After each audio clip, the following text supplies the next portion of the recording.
Audrey Williams, and this is Jamaica Magazine. Thanks for joining us.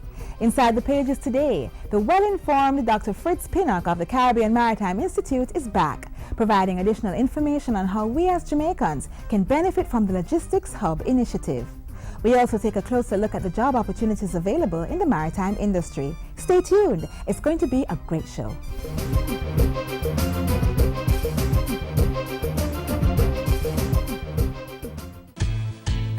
Visitors and patrons of Devon House, the south lawns of the historic properties temporarily closed to the public.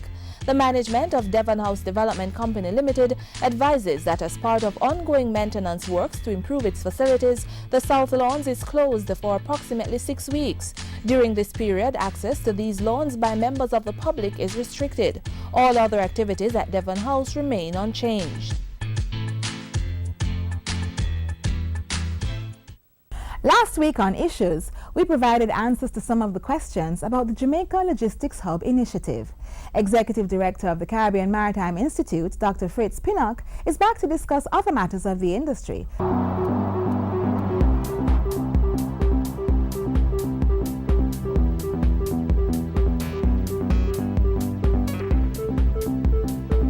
Thanks for joining us for Issues and Answers. I'm Ian Boyne.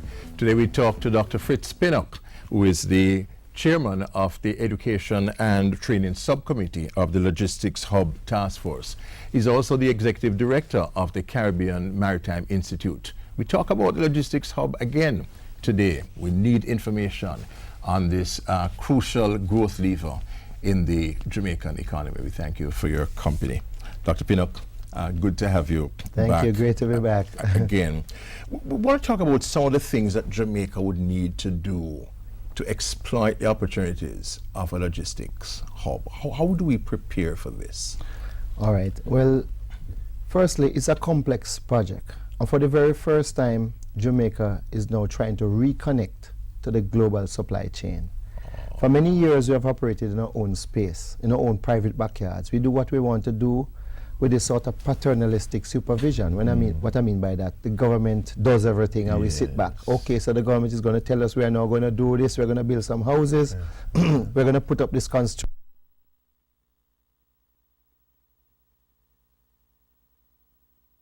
The supply chain. It's about, we have to now provide enough efficiencies that the world can now see to come here to set up to compete.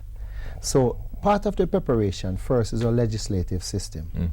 What would need to change? Right. Well, first of all, we have so many different pieces of legislation that addresses transportation and trade. And for example, one of the first things that's now underway is the Free Zone Act.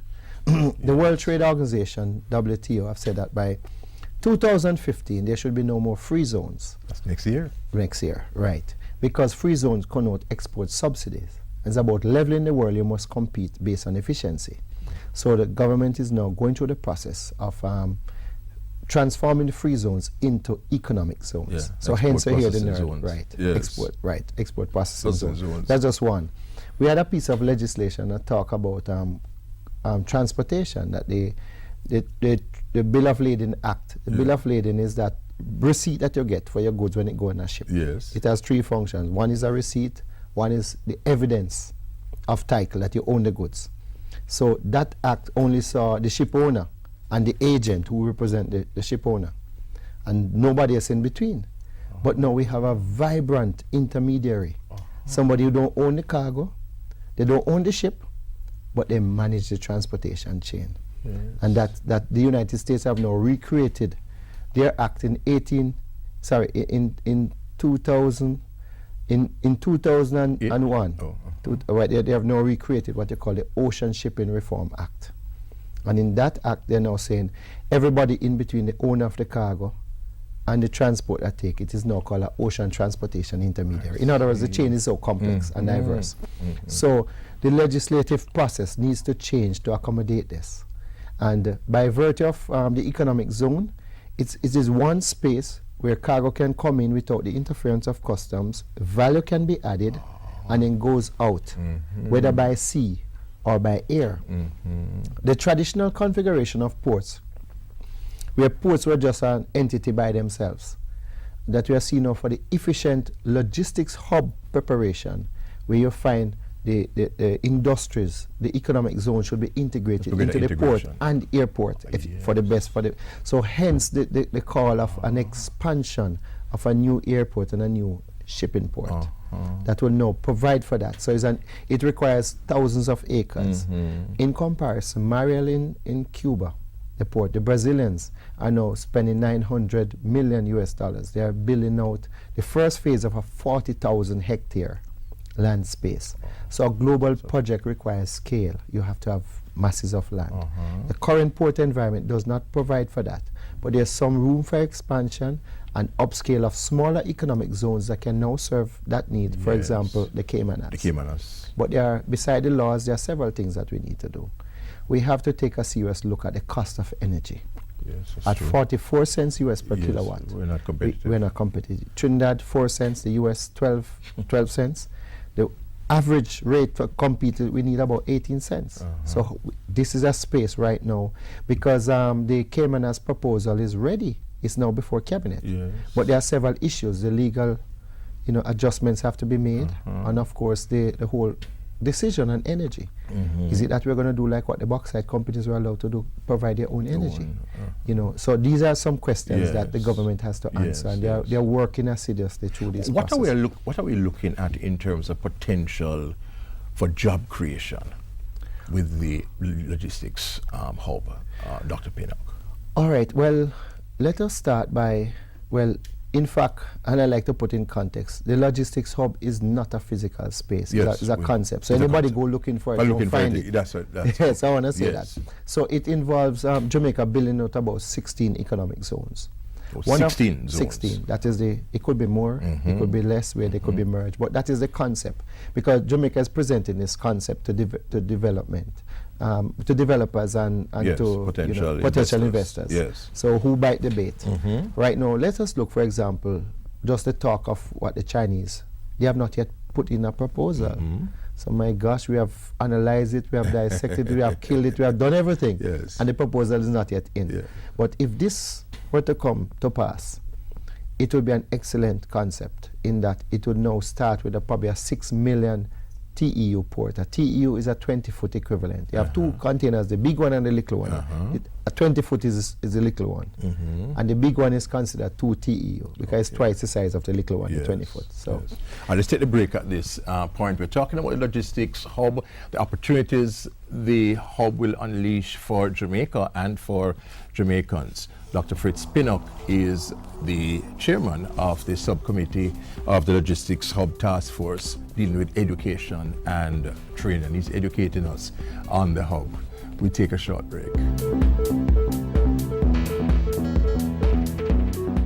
I needed help to expand my business, but the banks only wanted to be up in my business. The high interest rates were killing my business. They're never really business with my business. At the Exim Bank, we have your business needs covered. Our application process is easy, and we provide loans at competitive rates for the productive sector. From renewable energy projects and working capital to plant upgrades or expansion and export financing. Come in and talk to us today. The Exim Bank. On the road to success, you are going to want us in your business.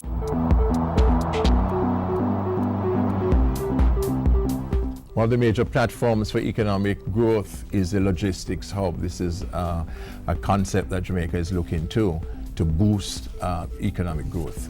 The chairman of the Education and Training Subcommittee of the Logistics Hub Task Force, Dr. Fritz Pinnock, is telling us more about this. You were explaining to us the opportunities. Yes, and I'd like to say, some people are saying it's a pipe dream. I'm saying no.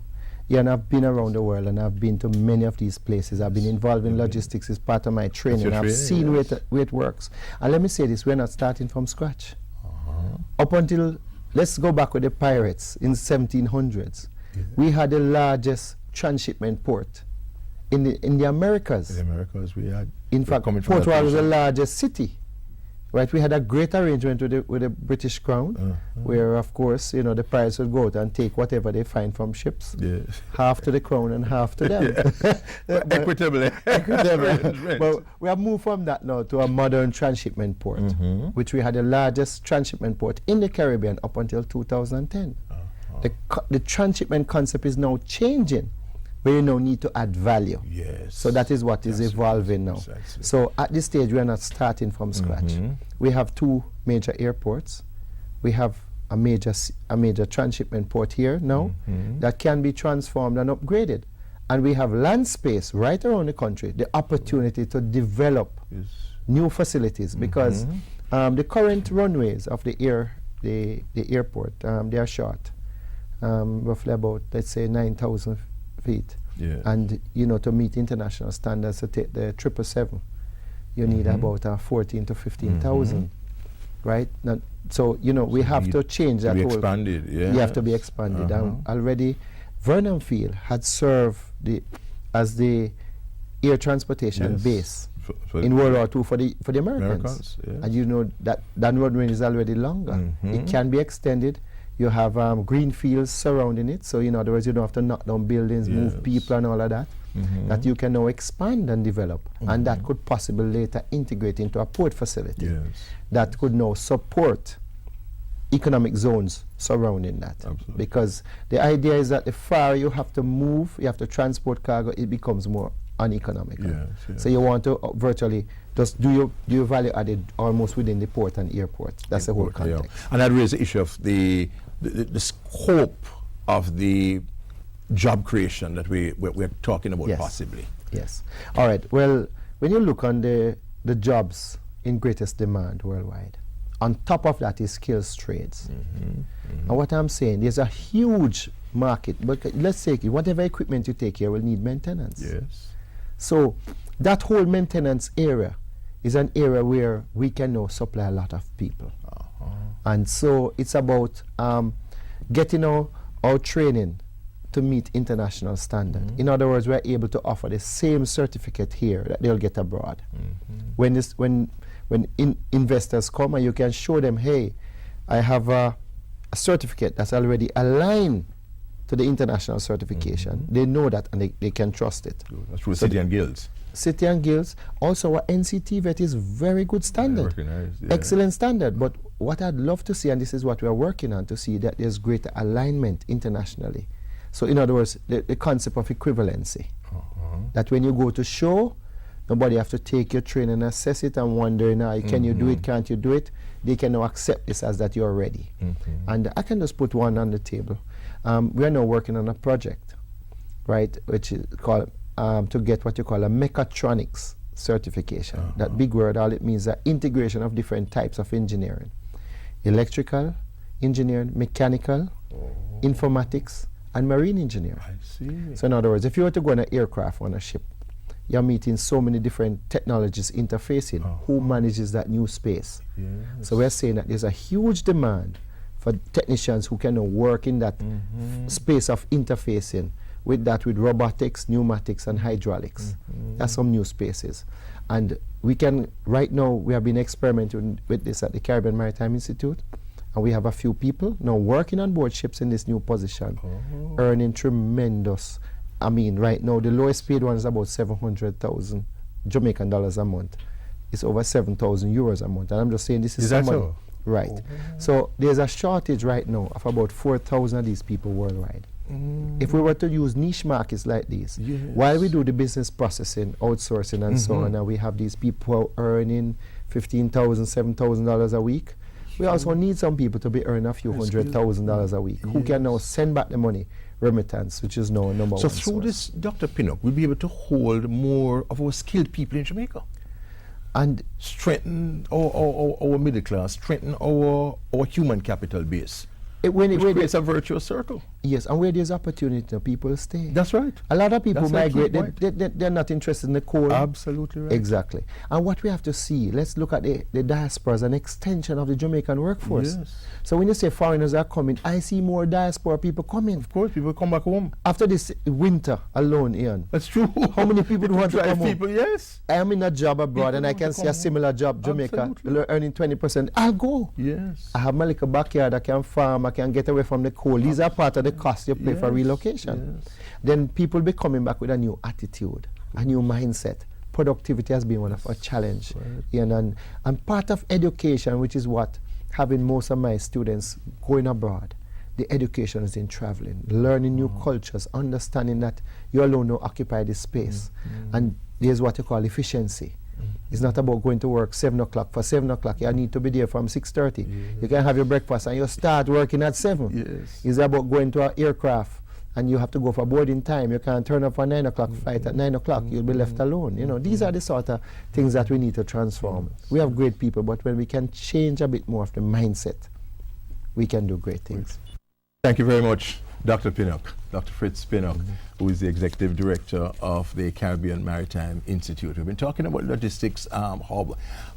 Wonderful opportunities await Jamaica, but there's a short window of time and we have to seize the moment.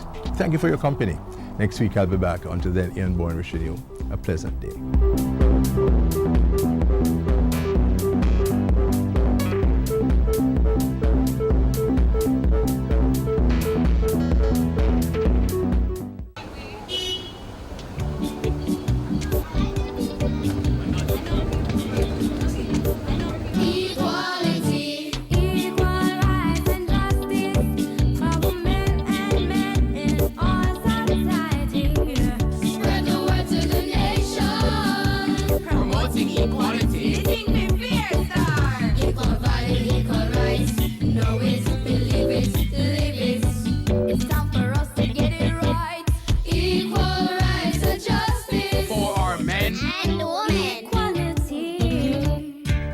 A message from the Bureau of Gender Affairs and the Dispute Resolution Foundation, paid for by the UN Women Fund for Gender Equality. Musicians, users of music instruments. If you're a registered member of the Jamaica Federation of Musicians or the Recording Industry of Jamaica, you may apply for a waiver of duty on the importation of music equipment. You'll need to submit the following: a letter of request to the Film Commission or Creative Industries Unit and a pro forma invoice detailing the items being imported with corresponding serial numbers and costs. Jamaica Promotions Corporation JAMPRO will submit the documents to the Ministry of Finance for approval. You must get approval before the items arrive. For more information on the Music Tools of Trade incentive, click on the Tourism and Entertainment Ministry's website at mot.gov.jm or call the Ministry's Entertainment Division at 920-4926-30. Earlier in Issues and Answers, guest Dr. Fritz Pinnock touched on job opportunities in the logistics sector. In our next feature, we explore the subject further, examining skills which will earn big bucks in the industry. Take a look.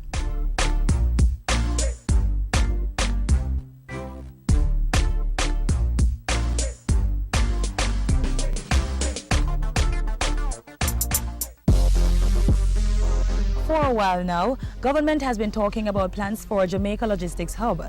And as we've heard, this will mean tremendous employment opportunities for Jamaicans. The Jamaica Logistics Hub potentially represents US $9 billion of foreign direct investments, with the prospect of generating tens of thousands of jobs in a variety of fields. Our Career in Focus, the Global Logistics Hub, and the job prospects for you. Logistics is the process by which businesses manage the flow of goods, services, people, information, energy, and other resources through the entire supply chain from source to end users.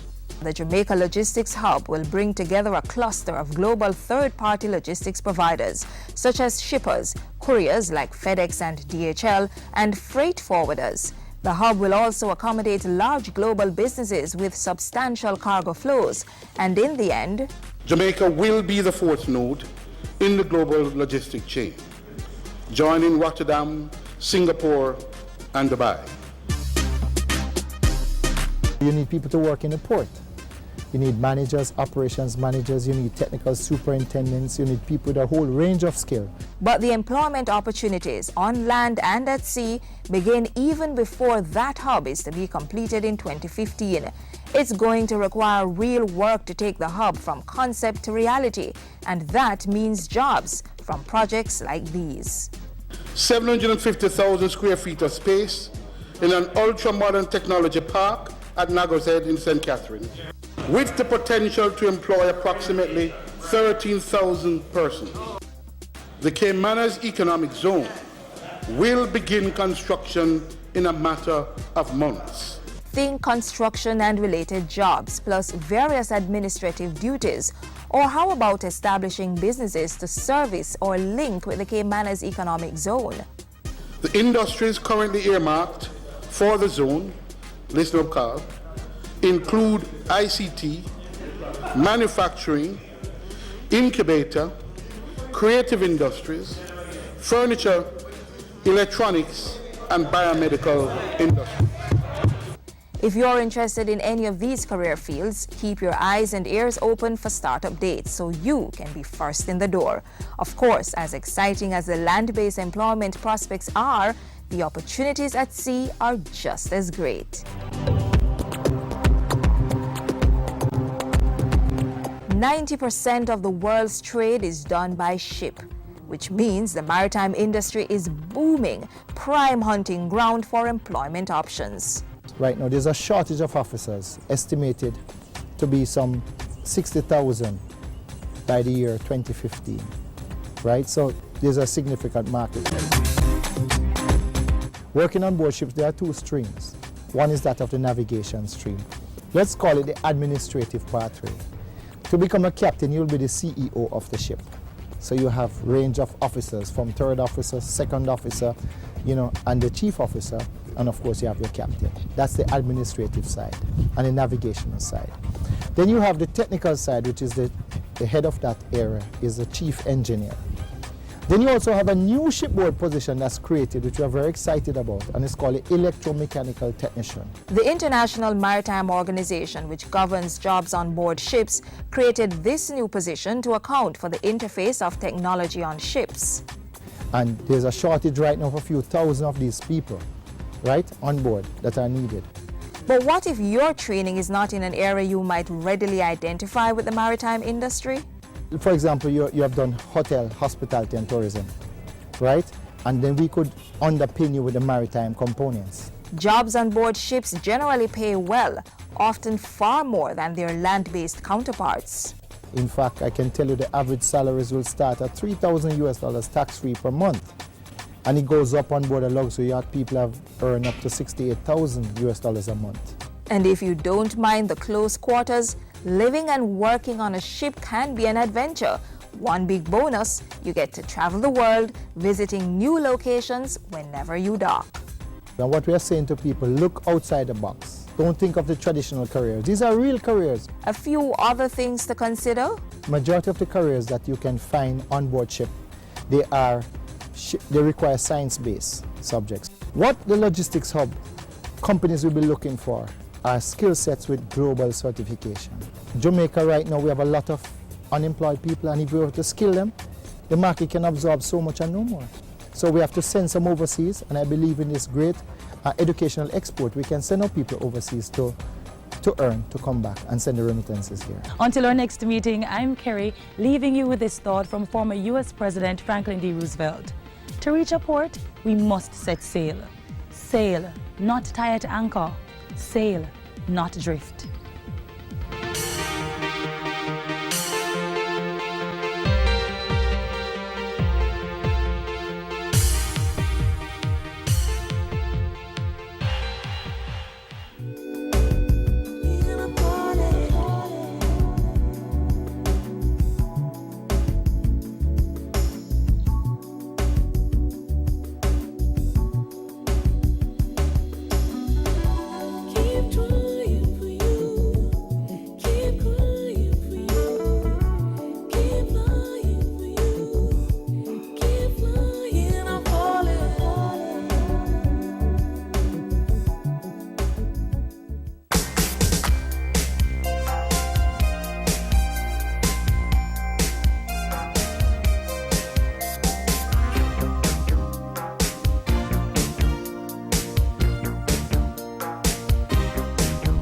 That's one of my favorite reggae songs. What's yours? One of Bob's?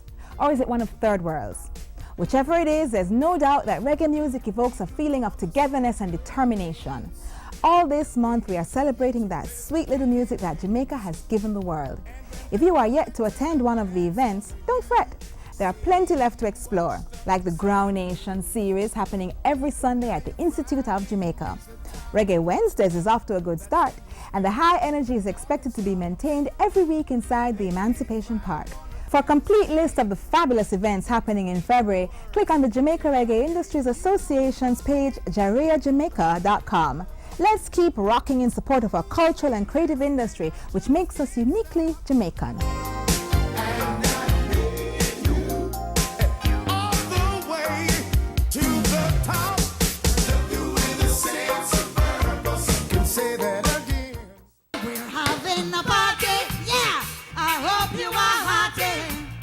We're having a party, yeah. I hope you are hearty. Sing it to me, children. Rum babaloo bam bam bam baloy. Rum babaloo bam bam. Intensify. Rum babaloo bam bam bam baloy. Rum babaloo bam bam. Music like dirt. For your money's worth, oh yeah. Music like dirt, yeah. For your money's worth. Sing it to me, children. Rum babaloo bam bam bam baloy. Rum babaloo bam bam. Intensify. Rum babaloo bam bam bam baloy. Rum babaloo bam bam.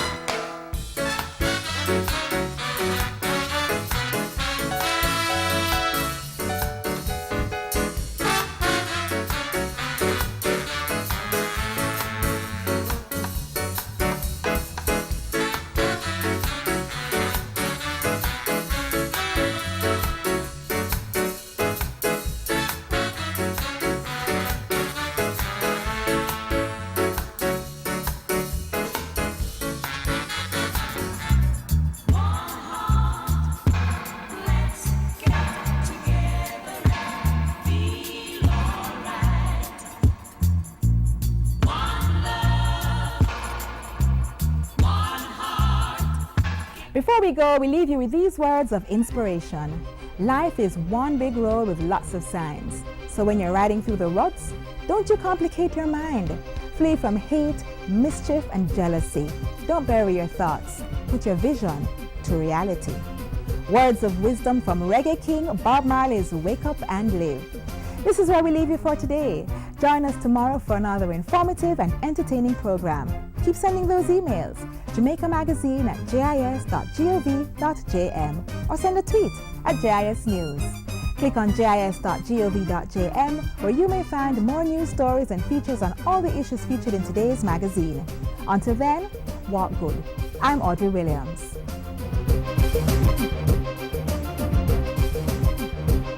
This has been a production of the Jamaica Information Service, the voice of Jamaica.